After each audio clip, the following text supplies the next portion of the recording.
Il est environ 12 heures, l'aéroport de Nice est envahi par une foule de curieux et d'admirateurs. Admirateurs de qui? Des Beatles, bien sûr, dont c'est le premier contact avec la Côte d'Azur. Et voici des images pleines de fureur et de bruit. Vous avez donc compris qu'elles arrivent en droite ligne du Festival de Cannes. Scène 1 de ce spectacle au Centre Acte d'hiver. L'entrée ô combien mouvementée de Sean Connery sur la croisette où l'attendait un bataillon de photographes et de starlettes énamourées. 11 septembre 1968, 10 heures, aéroport de Campo dell'Oro. Sans le savoir, un particulier fixe la dernière image connue de la caravelle qui va assurer la liaison Ajaccio-Nice. 13 heures, aéroport de Campo dell'Oro toujours. La nouvelle commence à se répandre. La caravelle n'a pas rejoint Nice. L'angoisse des familles des passagers commence. Jean-Marie Morisset, vous êtes le directeur sportif de cette station. Alors pour les skieurs, qu'est-ce qui fonctionne? Eh bien, en ce moment, nous avons, enfin pour cette année, 6 téléskis et télécabines.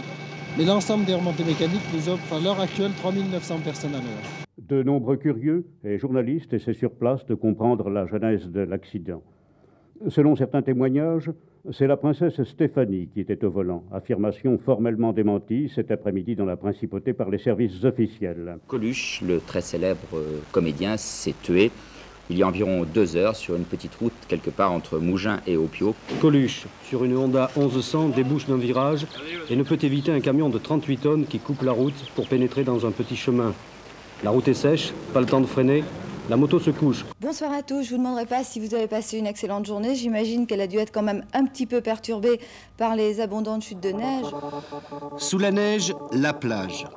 Des mémoires d'azuréens, on n'avait jamais vu cela. Dès hier soir, beaucoup d'automobilistes étaient obligés d'abandonner leurs véhicules, faute d'équipement.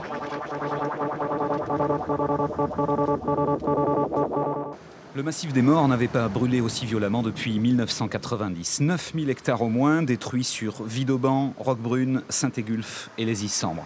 L'incendie a pris tellement d'ampleur qu'il a fallu évacuer puis héberger des milliers de personnes dans des campings de plusieurs villages du Var. Madame, monsieur, bonsoir. Si nous réalisons cette émission depuis nos bureaux de Marseille, c'est parce que notre station d'Antibes est sous les eaux. Elle est située à quelques mètres de la Brague, le nom du petit fleuve qui est sorti de son lit. Au moins 17 morts et 4 disparus. C'est le bilan extrêmement lourd et malheureusement provisoire des intempéries qui ont éventré la Côte d'Azur la nuit dernière. Nice a vécu l'horreur hier soir. Édition spéciale après cette attaque menée sur la promenade des Anglais. C'était quelques minutes après la fin du feu d'artifice. 84 morts, 18 personnes en urgence absolue et une cinquantaine de blessés plus légers. C'est le dernier bilan. Le périmètre sera finalement bouclé.